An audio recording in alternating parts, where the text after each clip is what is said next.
Bueno, buenos días a todos. Ahora sí, arrancamos. Hoy toca la clase justamente cultivando la habilidad de tratar con la gente y el rol vital de las relaciones en el liderazgo. Esto está en las páginas de sus materiales, ahí en la página número 28 lo pueden buscar. Y vamos a la primera parte, en donde justamente Juan capítulo 13, versículo 15 dice, porque el ejemplo os he dado para que como yo os he hecho, vosotros también los hagáis. Como ustedes saben, Jesucristo es el mayor ejemplo, es el ejemplo eh, superior con respecto a liderazgo. Él encarnó la vida, él es el Dios encarnado, él encarnó la vida misma de la eternidad y entonces él nos manifestó su gloria y vimos justamente lo que es la noción de liderazgo en la vida de Dios encarnado. Por eso él es el ejemplo supremo de liderazgo. Ahora, cuando hablamos de liderazgo, tenemos que tener en cuenta esta frase que aparece ahí: aquel que cree que lidera, pero no tiene seguidores, tan solo está dando un paseo. O sea, lo que te hace líder no es el título de líder, no es la chapa de líder ni un certificado de líder, sino tener gente que te sigue, que conoce tu corazón, que sabe cuál es tu pasión, sabe lo que Dios marcó para tu vida y la gente dice, yo decido creer en lo que Dios soltó sobre este varón, sobre esta mujer y decido seguirle, decido, creo en los dones, en las capacidades que tiene y decido seguirlo. Y eso, por eso le digo, es mucho más que un título, ¿no? Porque muchas veces podemos encontrarnos con líderes posicionales, pero que no son líderes naturales. El liderazgo natural, como veíamos en lecciones anteriores, como pasaba en jueces, en donde en el tiempo de los jueces no había nada, un arquetipo preformado, como que sea la herencia de los reyes, en donde los hijos iban cubriendo esas vacantes, sino que los liderazgos surgían naturalmente. Por eso, aquel que lidera pero no tiene seguidores tan solo está dando un paseo. Vamos a ver ahora cuatro verdades acerca del liderazgo de la gente. La primera, las personas son el tesoro más preciado de la iglesia. Las personas son el tesoro más preciado de la iglesia. Ahí usted tiene que completar en la parte donde dice no está vacío, ahí tienen para completar la palabra tesoro, ¿no? ¿Por qué nosotros pensamos esto? ¿Por qué nosotros declaramos esto, que las personas son el tesoro más preciado de la iglesia? Porque es lo que nos enseñó Jesús. Como ustedes saben, en Juan capítulo 3 versículo 16 dice, porque de tal manera Dios amó al mundo. Cuando habló Dios de que amó al mundo, no habló del mundo en el sentido de la mundanalidad, como por ahí habla el apóstol Juan, que utiliza el concepto de mundo en otro sentido, sino que se refirió específicamente a las personas, porque de tal manera Dios amó a las personas que dio a su Hijo unigénito para que todo aquel que en él creyere no se pierda, mas tenga vida eterna. Entonces, cuando nosotros hacemos esta declaración es porque entendemos que en el rol de liderazgo lo más valioso son las personas. Segundo, el bien más importante de un líder es justamente su habilidad de tratar con las personas. Hay muchas personas que en este buen deseo de poder liderar se capacitan y se desarrollan en algún área y son personas súper capaces en algún área. Ahora vos podés saber muchísimo sobre una temática y aún así no ser un buen líder. ¿Por qué? Porque el buen líder entiende que lo más importante es la habilidad de tratar con las personas. Entonces vos podés ser un máster, podés ser un doctor, podés ser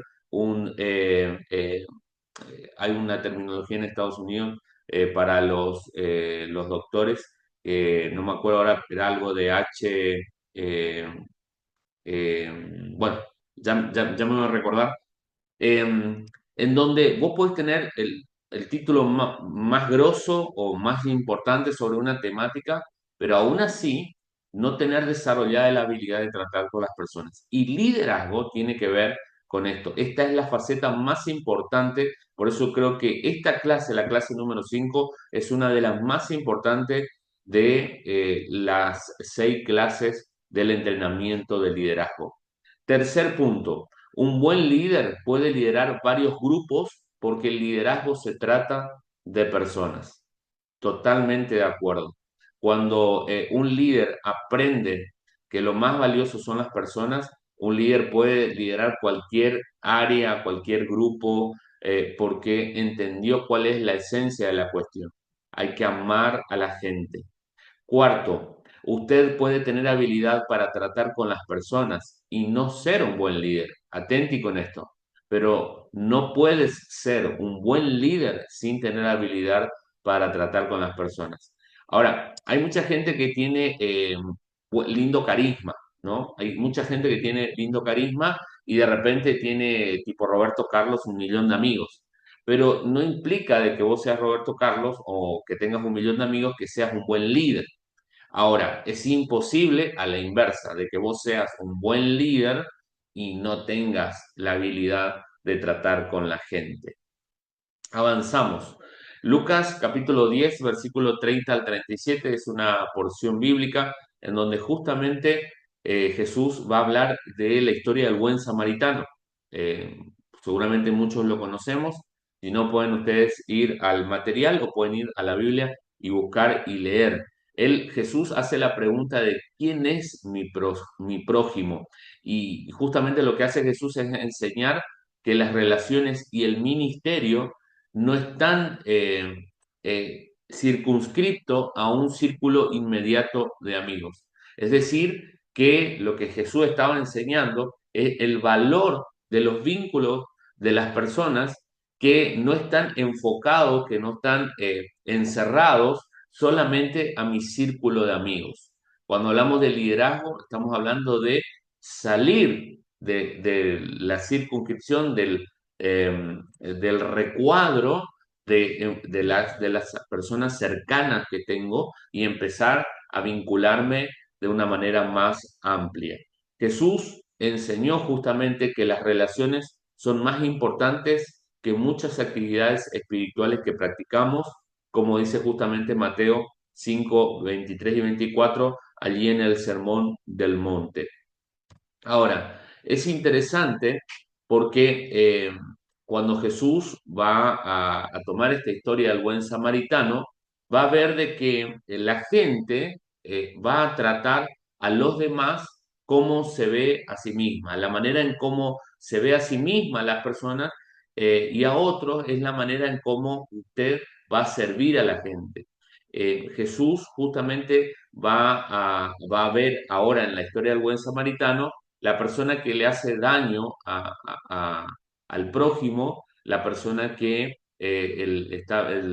las autoridades religiosas de la época que pasan de largo, y usted va a ver también el buen samaritano Jesús usa de ejemplo, que es quien lo lleva al mesonero y le pide que lo cuidara y que le deja un dinero y le dice, cuando regrese te voy a dar lo que gastase de más o lo que necesitaras, yo te voy a venir y te lo voy a pagar.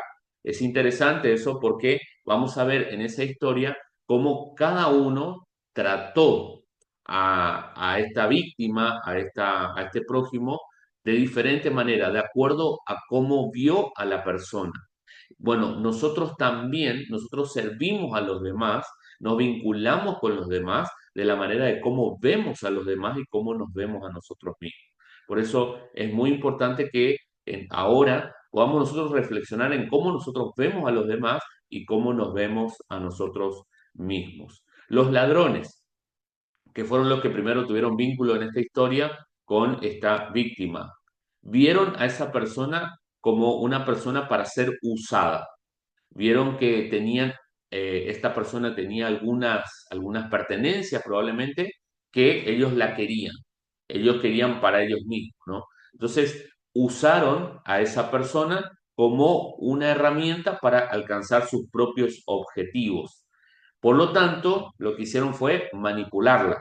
lo que hicieron fue abusarla, romper todo tipo de límites, saquearla, ¿no? Y irse. Esto es lo que hicieron los ladrones. Por lo tanto, ven a esta persona, ¿no? A esta víctima como una víctima justamente para explotar, ¿no? Yo no digo que todas las personas que estén en un rol de liderazgo estén enfocadas en ver a las personas así, pero si yo me acerco a las personas solamente para ver qué provecho yo puedo sacar de la persona, entonces estoy viendo a una posible víctima para explotar. Por ahí sucede, porque la verdad es que en el mundo de hoy hay muchas personas, ¿no? Que pueden ver en el otro un recursero para explotar. Muchas veces vemos esto muy comúnmente en la política, por ahí también a veces en la religión, muchas veces ven a la persona como una herramienta para sacarle el jugo. Entonces, acá vemos a los ladrones que fueron los primeros actores que aparecen en esta historia y ven así a las personas. Segundo, los sacerdotes. Los sacerdotes guardaban la ley, ellos estaban en la suya, estaban en su trabajo, estaban justamente caminando hacia el cumplimiento de lo que la ley establecía. Ellos eran puros, ¿no? Y ellos estaban enfocados en su ceremonial. Por lo tanto, vieron al hombre como un problema para evitar. ¿Por qué? Porque quedarme a atender a una persona que probablemente estaba ensangrentada me iba a quitar la pureza, porque ahora me iba a ensuciar de sangre, me iba probablemente a robar el tiempo que yo tenía que estar allá cumpliendo mi rol sacerdotal allá, sacrificando el animal, como era la tradición judía, me iba a robar justamente poder hacer todo lo que yo entendía que tenía que hacer. Entonces, ¿qué pasa? Que lo vieron a la persona como un problema para evitar. Cuando en el liderazgo ocurre de que justamente estoy evitando a la gente, pueden ser un indicador de varias cosas, pero que no sea justamente eh, por una cuestión de que uno piensa de que las personas te van a robar el tiempo, es un problema que yo no quiero enfrentar porque estaríamos en un verdadero problema. Un líder no puede ver a las personas como un problema para evitar porque eso te aislaría de la gente porque vos ves persona, problema, ¿no? Persona, problema, persona, problema. Obviamente que hay que tener un límite y saber cuidar a otros, también es sinónimo de cuidarse a uno mismo, pero uno no puede estar enfocado en ver a las personas como un persona signo igual problema, ¿no? Entonces, ¿qué pasa? Que eso me va a llevar a mí, ¿no? Me va a llevar a mí como líder justamente a tomar distancia de la gente y es lo que tenemos que cuidar nuestro corazón para no relacionarnos de manera evitativa con las personas, porque también existe lo que se llamaría el apego evitativo, en donde justamente me relaciono, pero para tomar distancia. Y por último, el cuarto actor tiene que ver con el buen samaritano, que el buen samaritano, como todo judío, eh, Jesús justamente estaba hablando de esta parábola delante de maestros de la ley, y cuando él mencionó esto, eh, él sabía que los judíos rechazaban a los samaritanos por una cuestión histórica, y que para un judío el samaritano era lo mismo que un gentil, básicamente, entonces era alguien despreciado, era alguien que rechazado, un samaritano iba a cualquier zona o si pudiera llegar a ir a cualquier zona de Judea, era escupido en la cara, o sea, era muy rechazado. Entonces, este samaritano sabía lo que era ser despreciado, se sabía lo que era sentirse ser ignorado, ¿no? ¿Y cómo vio al hombre? Vio como una persona para amar. Y acá yo conecto con una parábola que también Jesús mencionó, es que aquel que más se le perdonó, más ama, ¿no? Aquella persona que más experimentó la gracia de Dios, aquella persona que más abrazó la gracia de Dios, tiene más gracia para poder vincularse con otros. Eh, y esto Jesús toma como ejemplo, ¿no? El buen samaritano, para decirnos cómo vio a esa persona, ¿no? Y cuando nosotros como líderes queremos desarrollar lo que Dios nos dio, el liderazgo que Dios, o sea, el liderazgo ya sea del área que Dios nos dio, que la clave acá es poder ver a las personas como personas para ser amadas, personas dignas de ser amadas. Podemos elegir entre explotar, evitar o amar. Cada uno va a elegir cómo va a poder ver a las personas. Nuestra meta es justamente dejar atrás las fallas de las personas, los problemas de las personas y ver las necesidades. Y cuando digo ver las necesidades, digo ver más profundo que a veces las necesidades externas, ver las necesidades del corazón. La persona que fue víctima de los ladrones, obviamente que tenía necesidades físicas, obviamente tenía una necesidad material, porque probablemente le hayan sacado todo el dinero que tenía, probablemente lo dejaron golpeado, estaba mal, necesitaba una atención.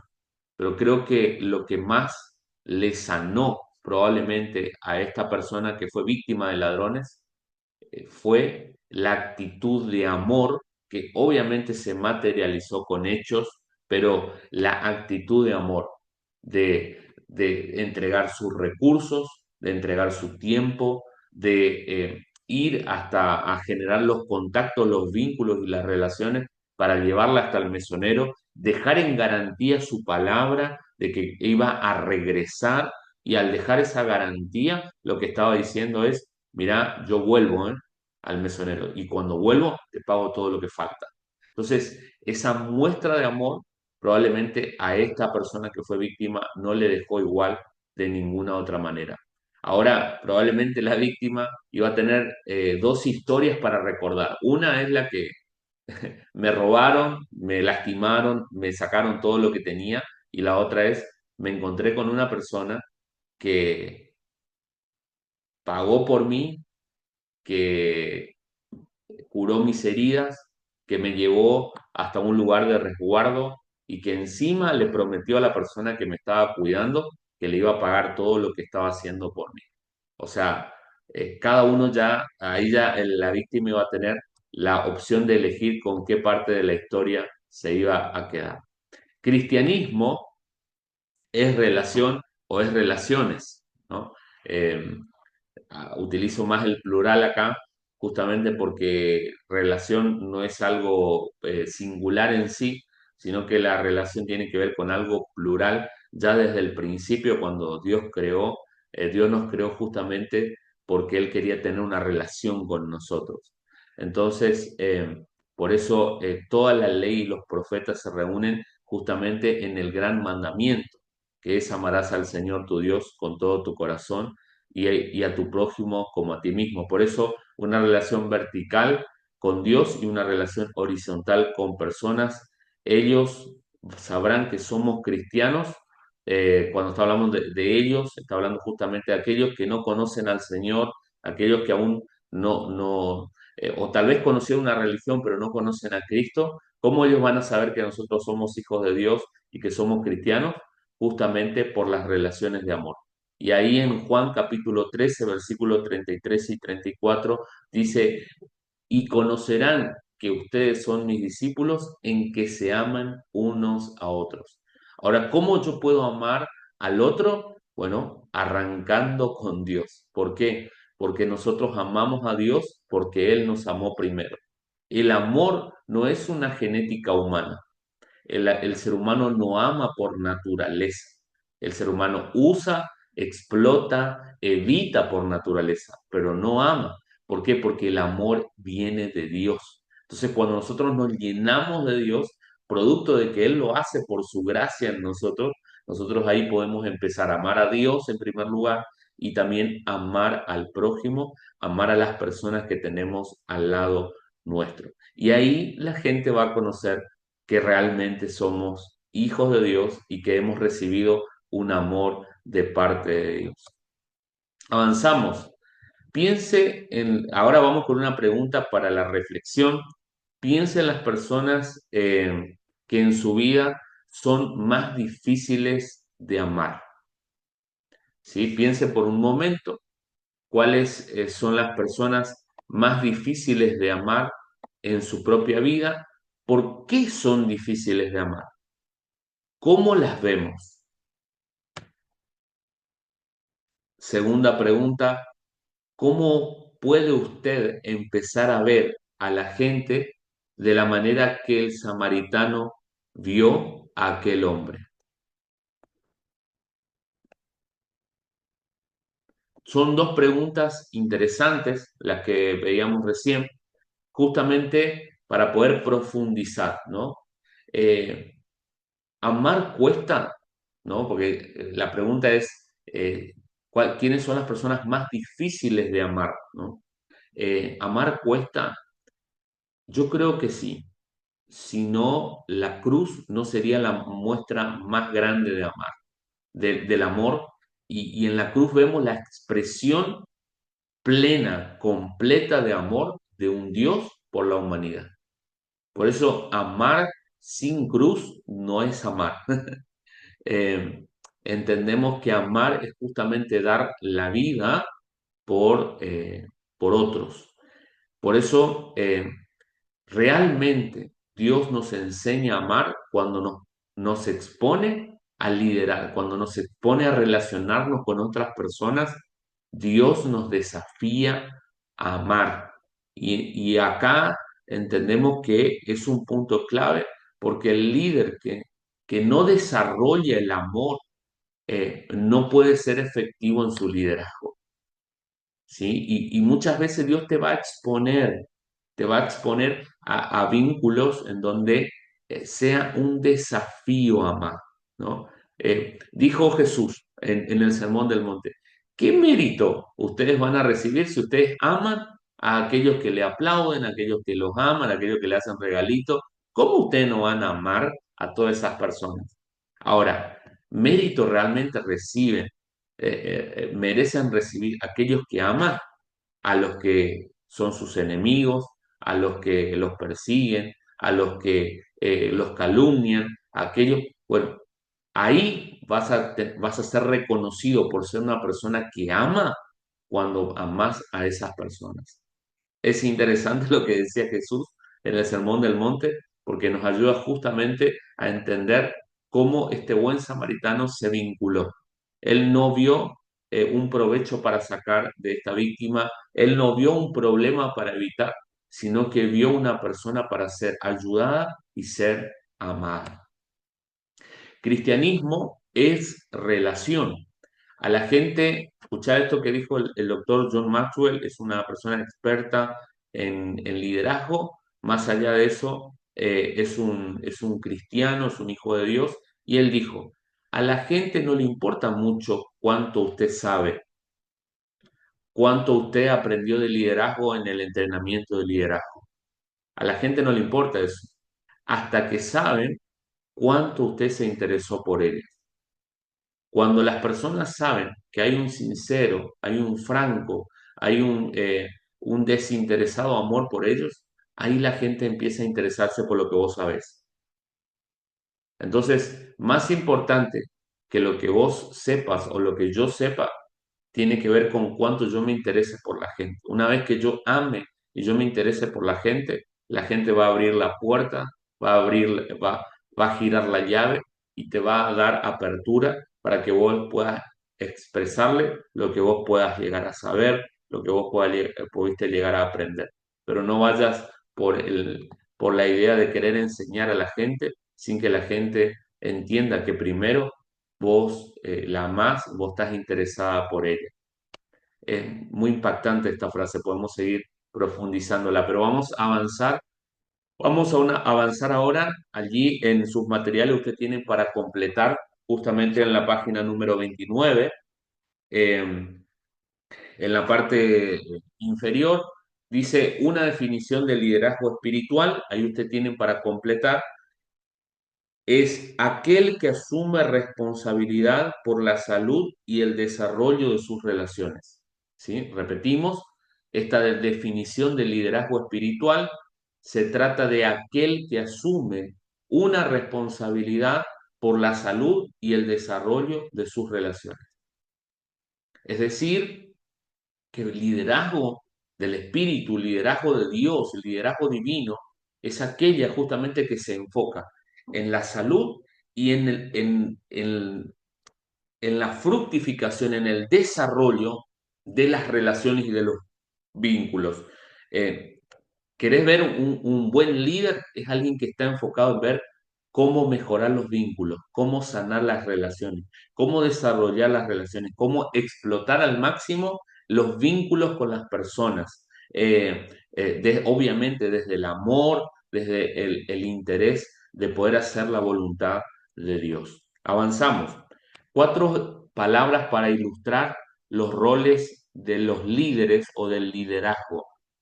La primera analogía, la primera comparación para hablar de liderazgo tiene que ver con la palabra anfitrión. Ahí ustedes pueden completar. La primera analogía es la analogía del anfitrión. Como ustedes ven en la imagen, hay un hombrecito que tiene la puerta abierta y esto habla justamente de esta capacidad del líder de ser una persona abierta y también que invita a desarrollar el vínculo, ¿no? No es que está esperando que lo vengan a buscar para ver si le abren su corazón, para ver si se interesan en lo que está en su corazón o no.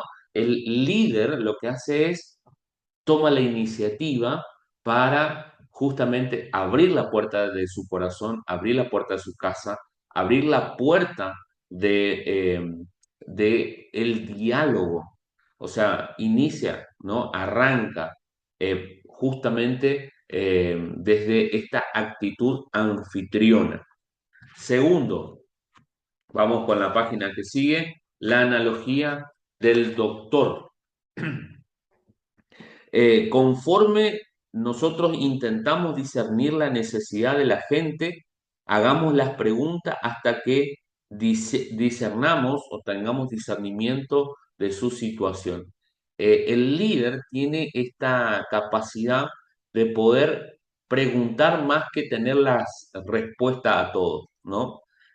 Por ahí a veces hay una idea de que el líder es el que tiene que saber todo, el líder es el que tiene que tener todas las respuestas, pero la realidad es que el líder que conecta con la gente que lidera es el líder que sabe hacer las preguntas correctas. Las preguntas correctas son aquellas que te llevan al corazón de la gente. Por eso la analogía del doctor, de antes de ofrecer un consejo que tal vez no te pidieron, o antes de dar una salida porque tal vez tener un coeficiente intelectual que va 3 pasos adelante de la gente. Es más, un líder muchas veces tiene esta capacidad, te diría que más de lo normal, de que el líder siempre va 3 pasos adelante. Entonces, ¿qué pasa? Que viene alguien y te dice A y vos ya le recitas todo el abecedario porque estás un poquito más adelante. Pero para poder conectar en los vínculos con la relación con la gente, es muy clave más que, aunque vos sepas tal vez la respuesta o creas saber el problema que tiene la otra persona, lo más importante es establecer las preguntas correctas de tal manera que puedas establecer un diagnóstico eh, confirmado, seguro, y poder a partir de allí vincularte con las personas hacia caminar juntos a la salida y seguir avanzando. Así que la imagen o la analogía de doctor para un líder está buenísima. Vamos con la tercera analogía, la analogía del consejero. El consejero, como un líder con cualidades sólidas para tratar a las personas, usted debe convertirse en un oidor activo. Usted debe comunicar no verbalmente que entienda a la persona y se identifica con ellas. Nos ganamos el derecho de hablar por medio de escuchar. Esto es sumamente importante y clave, ¿no? Poder desarrollar como líderes la la actitud de la escucha, esta capacidad de la escucha. A todos, me incluyo, nos encanta hablar, a todos nos encanta hablar, pero un líder del espíritu, un líder conforme al corazón de Dios, alguien que aprende a cultivar la habilidad de tratar con la gente, aprende a escuchar. Porque si andamos por la vida buscando que el mundo entero nos escuche, quiero decirte que no puedes ser líder. Estás buscando ser liderado por alguien, pero no puedes ser líder.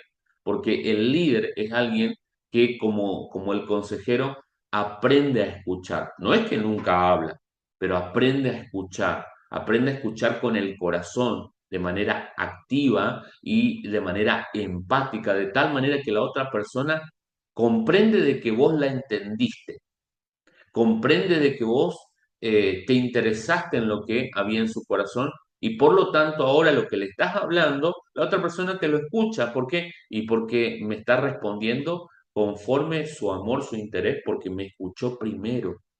Entonces, cuando hay una escucha activa, primero lo que hay es una sensación del otro lado de que uno le está amando, de que uno le está dando tiempo. Por eso esta analogía también me encanta, es buenísima. Y por último, la analogía del guía turístico, la guía de turista, ¿no? eh, Cuando la habilidad de un líder de tratar a la gente tiene que ver con llevarlo a tener la habilidad de llevar a las personas a su destino. Es decir, el líder tiene esta capacidad de poder decirle a las personas, vamos, yo te guío por este camino porque yo sé a dónde vamos, ¿no? Yo ya he ido allá y entonces te puedo acompañar, ¿no? Entonces el líder tiene esta capacidad de poder aconsejar, de poder decirle, mira, vamos por este camino porque este camino es más seguro, tiene esta analogía de turista. Entonces, avanzamos, estas son cuatro analogías del líder. Lo que cada líder debe saber acerca de las personas. Esto, queridos hermanos, queridos que están escuchando, que están viendo del otro lado, esto es jamón del medio. Así que esto creo que es una de las cosas más importantes, así que te animo a que puedas ir completando y con verdadero interés, no solamente leerlo ahora, sino seguir leyéndolo porque hay mucho contenido para sacar de todo esto. Lo que cada líder debe saber acerca de las personas. Primero, las personas, por su naturaleza caída, ¿no? Luchan con la inseguridad. ¿Qué debemos hacer nosotros? Darles confianza, pero no darles confianza justamente con el objetivo de manipularlas, no, sino darles confianza desde la naturaleza que ahora tengo, ¿no? Como hablamos al principio, desde la nueva naturaleza. Y a esas personas que tal vez recibieron o creen en Jesús, o si no, están ahí al borde de recibir a Jesús, de poder abrazar la fe en Jesucristo, darles confianza ahora desde la verdad, desde la naturaleza que portan. ¿Por qué? Porque una persona que está herida hiere a las otras personas. Una persona que está segura es una persona que da seguridad a las personas. Si yo como líder experimenté la seguridad en Cristo, si yo como líder estoy seguro de mi identidad, si yo sé que nada de lo que digan en mi entorno define quién soy, sino que lo que define quién soy es lo que Dios piensa de mí, entonces construí en mi alma una seguridad que viene del cielo. Por lo tanto, no voy a herir a otras personas porque voy a construir seguridad. Y cuando tengo seguridad adentro mío, yo puedo brindar seguridad a las otras personas. Así que cuando te encuentres con personas inseguras, ya sabes qué tenés que hacer, tenés que darle seguridad. Segundo punto, a las personas, escucha esto, les gusta sentirse especiales. A todos nos gusta sentirnos especiales. El tema es que no caigamos en esto, ¿no? Cuando las personas desean, les gusta sentirse especial, lo que hay que hacer es honrarlas, honrarlas. Ahora, cuando se honra a las personas, no busque o no rebusque virtudes que la persona no tiene. Cuando usted afirme y honre a alguien con sus palabras, hágalo sinceramente. Ahí me faltó una S en el PowerPoint, pues dice sinceramente, pero hágalo sinceramente. Hágalo porque usted realmente vio esa virtud, vio esa capacidad, vio esa gracia, vio, no sé, esa característica que tiene la persona. Usted hágalo sinceramente. No la honre como quien está lisonjeando, ¿no? Como quien está banalizando, como quien está queriendo hacerla sentir bien nada más. No utilice el recurso, no. Afírmelo porque honre a la persona, porque entiende que esto es lo que Dios le está pidiendo y hágalo con total sinceridad. Segundo, hágalo específicamente. No le diga a la persona, che, te vengo a honrar, ¿y por qué? No tengo idea, te tengo que honrar. No, eso no es honrar. Sea específico. Vengo a honrarte porque vi tu constancia en el Evangelio, vi esta generosidad que tenés con estos niños. Vengo a honrar tu vida de esta manera, no sé, te traigo un regalo, te traigo una comida, porque vi la gracia de Dios y vi también el costo que pagaste por amar a esta persona que es difícil de amar. Entonces, cuando honremos a la persona, hagámoslo específicamente, hagámoslo públicamente, ¿sí? Nunca, o sea, miren este pequeño detalle, cuando usted va a corregir a alguien, hágalo en privado, pero cuando usted va a honrar a alguien, hágalo públicamente. Hágalo públicamente para que justamente no solamente puedan valorar a esta persona que está siendo honrada, sino también para que puedan tomar ejemplo y modelo, ¿no? Porque honrar es algo que tenemos que naturalizarlo dentro de la vida de la iglesia, ¿no? Es clave poder honrar al Señor, es clave que tenemos que honrar a Dios y no podemos sacar a Dios del mismo lugar, pero entre las personas también tenemos que aprendernos a honrar. ¿No? Es algo que tenemos que desarrollarlo en todas las áreas de nuestra vida. Pero también si lo hacemos públicamente, también hagámoslo personalmente, porque si no, la persona puede entender como, ah, mira, se quiere mostrar como una persona que honra, se quiere mostrar como que él es súper espiritual, porque él me honró, pero personalmente me trata como perro y gato. ¿No? Entonces, por eso, para que sea una honra sincera, tiene que ser, bueno, como le digo, primero de verdad, sinceramente, segundo específicamente, tercero públicamente y cuarto también tiene que ser personalmente. No solamente para que la gente me vea, lo hago en público. No, cuando estoy personalmente también le digo, mira, veo esta cualidad, veo esta capacidad, te honro, acá también en lo privado. Tercero, las personas buscan un mejor mañana. ¿Quién no busca esperanza, no? Todas las personas buscamos un mejor mañana. ¿Qué debemos hacer nosotros como líderes?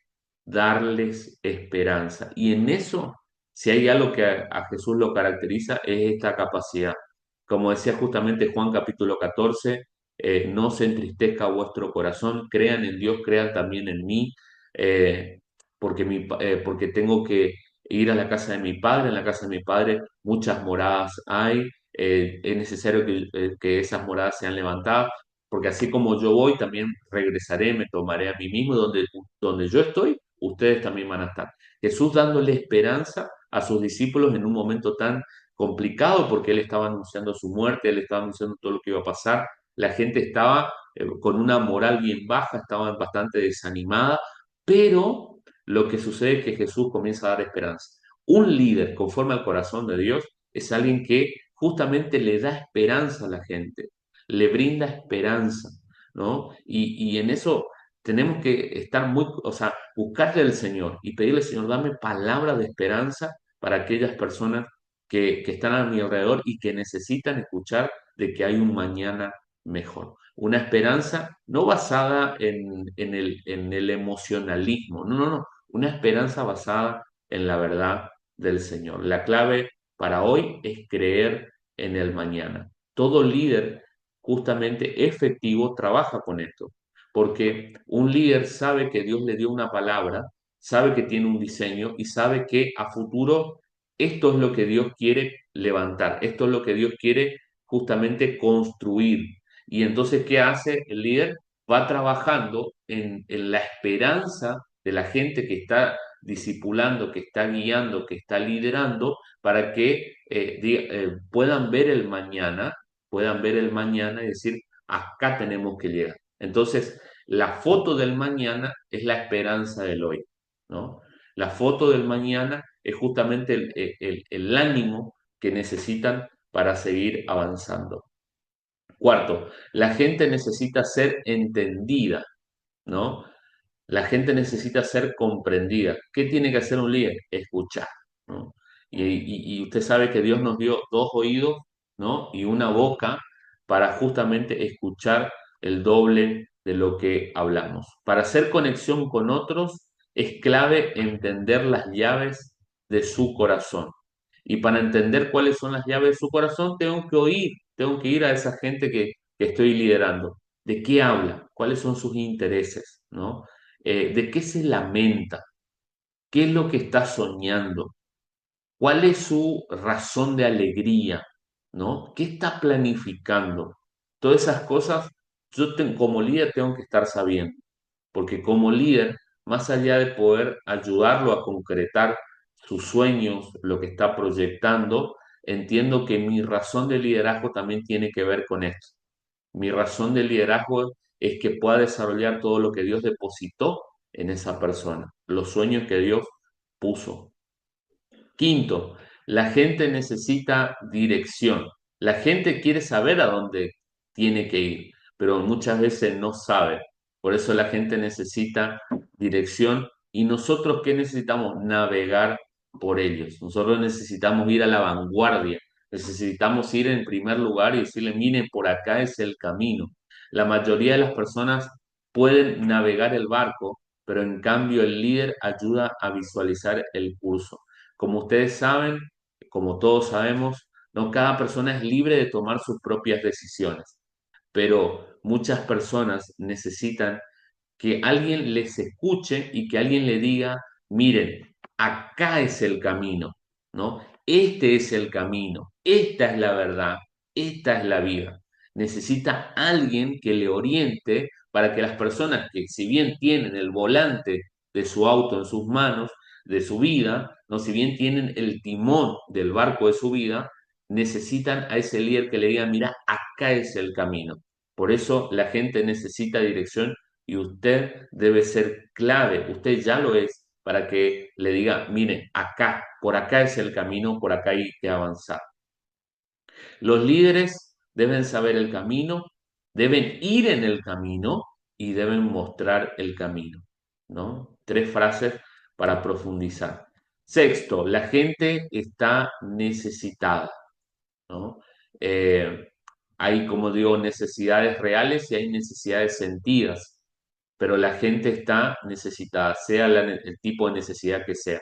Entonces, para poder conectar muchas veces con la gente, nosotros necesitamos ir primero a sus necesidades. Ustedes saben que muchas veces cuando nosotros leemos el Evangelio de Jesús, vemos, por ejemplo, ahí en Juan capítulo 6, que la gente tuvo necesidad de comida.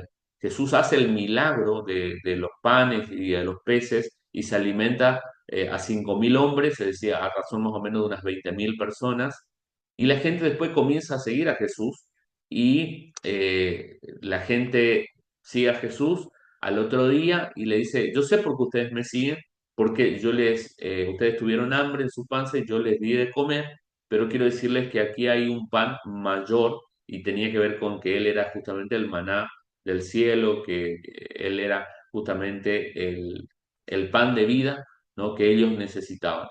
¿Y qué sucede? Que muchas veces bajo este concepto de este mensaje de que nosotros tenemos pan del Espíritu, pan de Dios para dar a las personas, eh, muchas veces podemos llegar a caer en el error de no enfocarnos en las necesidades físicas o en las necesidades temporales.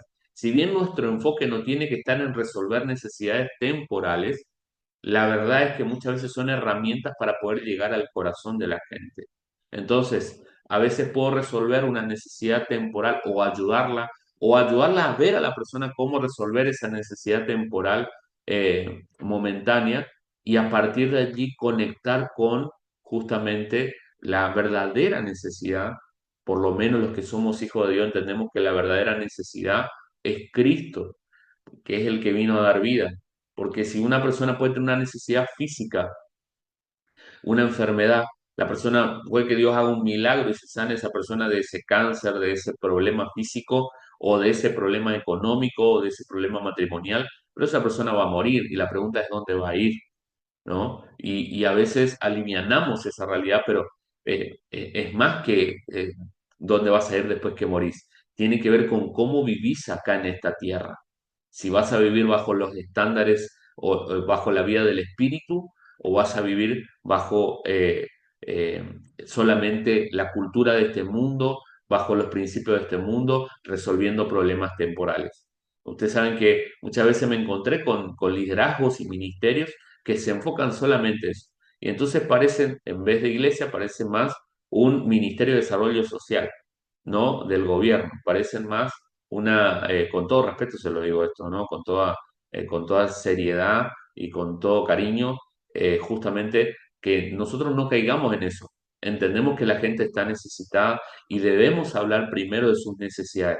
La gente necesita ser ministrada antes de poder ministrar a otros. Séptimo, la gente se deprime. Yo creo que todos en algún momento nos deprimimos, ¿no?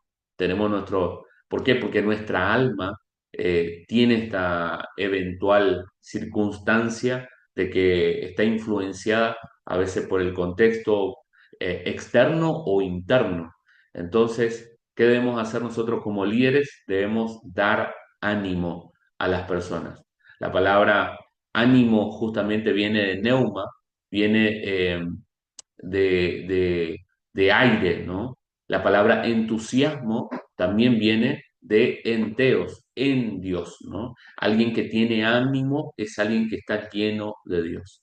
Así que obviamente que cuando nosotros nos desanimamos, tenemos que ir en primer lugar a Dios, pero también podemos ir a una persona que esté llena de Dios para que nos imparta ánimo del Señor. 8. La gente tiene un deseo, la gente quiere triunfar. ¿Qué debemos hacer nosotros los líderes? Ayudarles a ganar, pero no ayudarles a ganar la lotería o la quinela, ayudarles a ganar conforme al corazón de Dios, ayudarles a triunfar en los sueños y en los planes que Dios tiene con esa persona.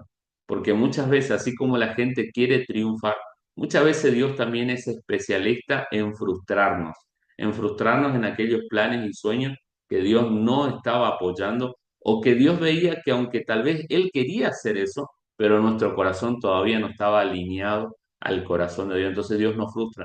Pero ¿qué debemos hacer nosotros como líderes? Ayudarle a levantarse y a ganar y a tener éxito en lo que Dios le llamó a esa persona, en lo que Dios le llamó a esa persona que estamos liderando. Porque nuestro verdadero éxito en líderes no es que nuestros sueños se cumplan, sino que los sueños de Dios se cumplan y no solamente los sueños de Dios en nuestras vidas, sino en ver los sueños de Dios en otros cumplidos. Entiéndase, extiéndase, perdón, y ayude a otros a alcanzar sus metas. Vamos con el número 9. La gente desea relaciones, más de lo que la gente es consciente. Y ojo, muchas veces la gente es muy engañada porque piensa que las relaciones pueden ser reemplazadas, las relaciones personales, las relaciones reales o físicas, por decirlo de otra manera, pueden ser reemplazadas por las relaciones virtuales. Y quiero decirte que las relaciones virtuales en nada se comparan con las relaciones eh, reales o físicas, ¿no? Yo veo muchas veces por WhatsApp, uno pone, te mando un abrazo. ¿Cómo mandas un abrazo escrito? O sea, está bueno el deseo de abrazar, pero no se puede mandar un abrazo por WhatsApp, ¿no? Puedes mandar un sticker si querés de un abrazo, puedes mandar una frase, ¿no? Un abrazo, pero no se puede abrazar. Y eso es lo que tiene las limitaciones y te diría los frenos que tiene justamente las relaciones virtuales. Podemos usar la virtualidad para poder comunicarnos, pero nunca va a reemplazar la relación de persona a persona, con un abrazo caluroso, con una persona, con un líder o con una persona que está siendo liderada o con un familiar o con alguien de la familia de la fe. Nada puede reemplazarse por la virtualidad. Por eso, cuando las personas desean relaciones, ¿qué debo hacer yo como líder? Tratar de conectarlos con la comunidad, tratar de conectarlos con las personas, tratar de conectar. Practiquemos lo que dice el material, es el principio del 101%. ¿Qué quiere decir esto? Que encontremos el 1% de afinidad que tenemos en común con alguien, ¿no? No sé, qué sé yo, el 1% puede ser, a los dos nos gusta ir a pescar o a los dos nos gusta encontrar el 1%, capaz que son re diferentes, pero encontrar el 1% de afinidad y darle el 100% de tu atención a esa persona para poder construir el vínculo, ¿no? A veces cuando uno va a un lugar nuevo, cuando uno va a un lugar en donde no tiene, no conoce a nadie o por ahí tiene esta cuestión de ser un poquito tímido, de ser un poquito que no, por ahí no es extrovertido. Bueno, trata de buscar el 1% de afinidad. Capaz que hay dos personas que justamente le gusten, no sé, software de computación, ¿no? Bueno, y dale el 100% de tu atención. Construir relaciones, porque justamente la gente lo que quiere es construir relaciones. Décimo, vamos a el décimo punto, la gente busca modelos para seguir. Como usted sabe, Jesús es el modelo por excelencia, eh, pero nosotros debemos ser justamente un ejemplo a seguir, como el mismo apóstol Pablo dijo, imítenme a mí, así como yo imito a Cristo. La gente hace lo que ve. Prediquen el Evangelio en todo tiempo y si es necesario usen las palabras, como dijo San Francisco de Asís, es posible que usted sea la única Biblia que su vecino lea. Cualquier persona que está o alejado o que no conoce a Dios, ¿no? Y no lee la Biblia, pero la primer Biblia que va a leer va a ser su vida y va a ser la mía. Por eso, bueno, el apóstol Pablo, como le decía recién, decía él en 1 Corintios 11:1, sean imitadores de mí, así como yo de Cristo Jesús. Era el modelo, pero el apóstol Pablo se ponía allí como ejemplo. Nosotros una vez que comimos del pan de vida que es Jesucristo y vamos siendo transformados, nosotros debemos decir a la gente, mira, imítame, toma mi ejemplo, fíjate cómo enfrento la adversidad, fíjate cómo, ojo, esto no es para vanagloriarme, no, no, no, simplemente te digo que Jesús me enseñó esto, lo he puesto en práctica, y fíjate qué bien me va, ¿no? Fíjate qué bien que lo estoy pudiendo lograr y te comparto esto porque sé que si me ayudó a mí, también te va a poder ayudar a vos. Vamos a las últimas preguntas de reflexión que están allí en sus materiales. ¿Qué es lo que más lucha en el término de las relaciones? ¿Qué es lo que más te cuesta en el término de las relaciones? Ahora haga una lista de las personas a quien usted cree que Dios le está desafiando a abrazarlos y ganarlos más efectivamente. Así que si tenés un papel en blanco, una hojita o ahí al costado del material, anotá cuáles son las personas que más te está costando relacionarte y vincularte. ¿Eh? ¿Con qué personas? Anotarlas y empezar a orar ya, empezar a orar y decirle, Señor, dame estrategias para vincularme de manera sana.